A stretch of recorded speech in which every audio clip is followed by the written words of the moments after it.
Shalom saudara yang kasih Tuhan, mari kita tunduk kepala, kita mau berdoa. Bapa kami yang dalam surga, Bapa yang baik, yang kami kenal di dalam nama Tuhan Yesus. Kiranya Kau sucikan hati pikiran kami, supaya setiap kami Tuhan, janganlah membalas kejahatan dengan kejahatan, tapi dengan kebaikan. Biar dalam kesulitan, tantangan kami boleh menjadi berkat, karena kami tahu bahwa Engkau memakai kami, Tuhan, supaya kami boleh mendoakan, melayani, supaya setiap saudara kami di sekitar kami beroleh berkat dari Tuhan. Di dalam nama Yesus kami berdoa untuk setiap orang yang dalam pergumulan, masalah persoalan tantangan, karir studi, maupun ekonomi mereka, keuangan keluarga. Kiranya Tuhan memberikan kekuatan, Tuhan memberikan juga berkat-berkat-Mu, supaya mereka dibebaskan, dipulihkan, di dalam nama Yesus Kristus, supaya mereka boleh diberkati Tuhan. Yang sakit Tuhan sembuhkan dalam nama Yesus. Haleluya. Amin. Puji Tuhan saudara, kita tentu sering mendengar nama Goshen. Goshen, apa itu Goshen saudara?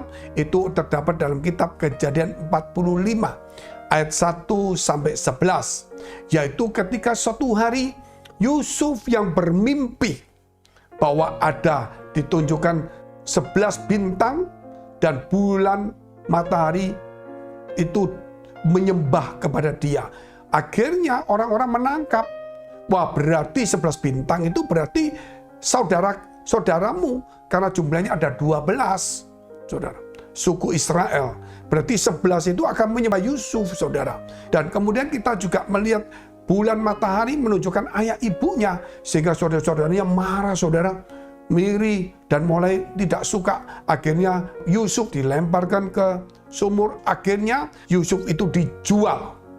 Ketika Yusuf dijual sebagai hamba, suatu saat Yusuf itu dibawa oleh tuannya ke Mesir dan kemudian kerja kepada satu pejabat bernama Potifar. Kemudian dia berhasil, tetapi kemudian digoda oleh istri Potifar. Yusuf tidak mau, karena dia percaya dengan visi janji Tuhan. Akhirnya Yusuf menolak itu, akhirnya Yusuf difitnah, masuk penjara, dianggap menggoda istri Potifar. Di penjara itu kemudian Yusuf berjumpa dengan dua orang. Yang satu mendapatkan mimpi diterjemahkan, yang satu mendapatkan mimpi diterjemahkan. Apa yang diterjemahkan dalam mimpi itu ya dan amin, benar. Karena Yusuf mendapatkan hikmat dari Tuhan untuk bisa mengartikan semua mimpi dan penuh dengan hikmat yang luar biasa. Karena dikasihi Tuhan. Akhirnya salah satu itu keluar sebagaimana yang Yusuf artikan, sehingga dia menjadi orang kepercayaan atau juru minum daripada Raja Firaun. Kemudian disitulah Raja Firaun mulai mendapatkan mimpi. Baru orang ini berkata kepada Firaun, di penjara ada namanya Yusuf. Akhirnya Yusuf dikeluarkan dan Yusuf menafsirkan mimpi itu. Kemudian Yusuf dipercaya saudara. Dan apa yang ditafsirkan Yusuf, bahwa 7 tahun ada kelimpahan, sehingga Mesir itu menyimpan semua gandum-gandum, sehingga 7 tahun kekeringan, itu gandum yang disimpan itu menjadi harganya mahal, sehingga Mesir menjadi makmur.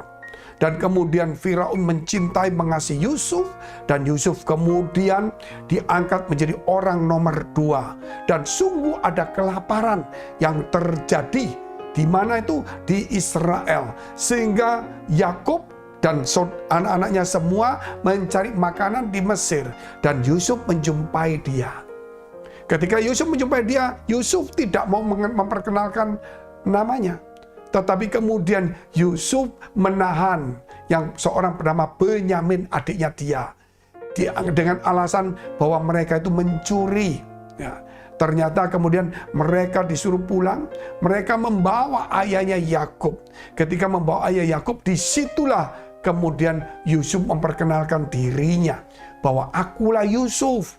Nah, di mana Tuhan itu yaitu mempersiapkan saya seperti ini sampai di sini untuk supaya kamu pada masa kelaparan tidak mengalaminya. Kita lihat firman itu. Terus kemudian apa yang terjadi? Kemudian Yusuf berkata, marilah kamu tinggal di sini. Aku sediakan satu tempat tidak jauh, yaitu bernama Goshen. Disitulah nanti dikatakan, engkau dan anak cucumu, kambing dan domba sapimu, segala milikmu, Di Goshen itu engkau tinggal, dan disitulah kemudian Tuhan memberikan melalui Yusuf kepada bangsa Israel ini. Kita lihat dulu firman Tuhan dalam Kejadian 45 ayat 1 sampai 11. Ketika itu Yusuf tidak dapat menahan hatinya lagi di depan semua orang yang berdiri di dekatnya. Lalu berserulah ia, suruhlah keluar semua orang dari sini. Maka tidak ada seorang pun yang tinggal di situ bersama-sama Yusuf ketika ia memperkenalkan dirinya kepada saudara-saudaranya. Setelah itu menangislah ia keras-keras sehingga kedengaran kepada orang Mesir dan kepada seisi istana Firaun. Dan Yusuf berkata kepada saudara-saudaranya, akulah Yusuf, masih hidupkah Bapak? Tetapi saudara-saudaranya tidak dapat menjawabnya, sebab mereka takut dan gemetar menghadapi dia. Lalu kata Yusuf kepada saudara-saudaranya, marilah dekat-dekat. Maka mendekatlah mereka, katanya lagi, akulah Yusuf, saudaramu yang kamu jual ke Mesir. Tetapi sekarang janganlah bersusah hati, dan janganlah menyesali diri, karena kamu menjual aku ke sini, sebab untuk memelihara kehidupanlah Allah menyuruh aku mendahului kamu. Ini kata-kata positif, kata-kata iman yang luar biasa. Yusuf tidak menyalahkan, malah Yusuf berkata kepada saudaranya, bukan kamu, tetapi Tuhan mau memelihara kehidupanmu, sehingga Tuhan mengizinkan aku mendahului kamu di Mesir seperti ini. Kita lihat dulu ayat yang ke-6. Karena telah 2 tahun ada kelaparan dalam negeri ini, dan selama 5 tahun lagi orang tidak akan membajak atau menuai.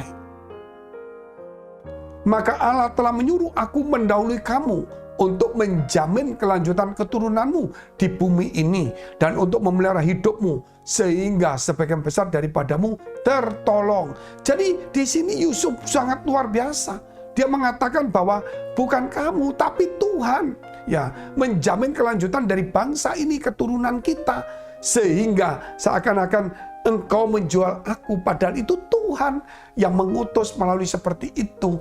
Yusuf tidak dendam. Saudara, kerap kali kita mungkin diperlakukan orang tidak baik, tetapi jangan marah. Mungkin itulah jalan yang Tuhan persiapkan sesuatu yang indah bagi hidup kita. Kita lihat dulu ayatnya. Jadi bukanlah kamu yang menyuruh aku ke sini, tetapi Allah. Luar biasa kata-kata ini.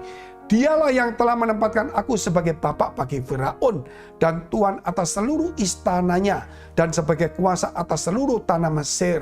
Jadi bukan mereka, tetapi Tuhan yang menyuruh. Luar biasa, saudara. Ayat 9. Segeralah kamu kembali kepada bapak dan katakanlah kepadanya, beginilah kata Yusuf anakmu, Allah telah menempatkan aku sebagai tuan atas seluruh Mesir. Datanglah mendapatkan aku, janganlah tunggu-tunggu. Engkau akan tinggal di tanah Goshen dan akan dekat kepadaku, engkau serta anak dan cucumu, kambing domba dan lembu sapimu dan segala milikmu. 11. Di sanalah aku memelihara engkau, sebab kelaparan ini masih ada 5 tahun lagi, supaya engkau jangan jatuh miskin bersama seisi rumahmu dan semua orang yang ikut serta dengan engkau. Itulah Goshen, tanah tempat diberikan tidak jauh dari istana di mana Yusuf tinggal di sana, supaya di situ tanah itulah Goshen. Yusuf memelihara supaya mereka tidak menjadi miskin, tetapi mereka ditolong dari kelaparan. Saudara, di tengah-tengah kesulitan kita, yakinlah Allah akan menempatkan kita di satu tempat, dan disitulah nanti Allah akan memelihara kita.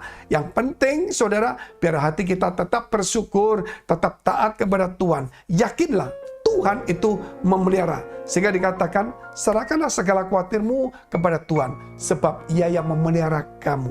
Itulah kata Goshen. Kita tunduk kepala kita berdoa. Mari saudara, engkau yang dalam pergumulan, dekapkan kedua tanganmu di dadamu. Engkau yang sakit, tumpangkan tanganmu bagian sakit. Yakinlah Tuhan selalu melihat kita dan ingin menolong dan memelihara kita.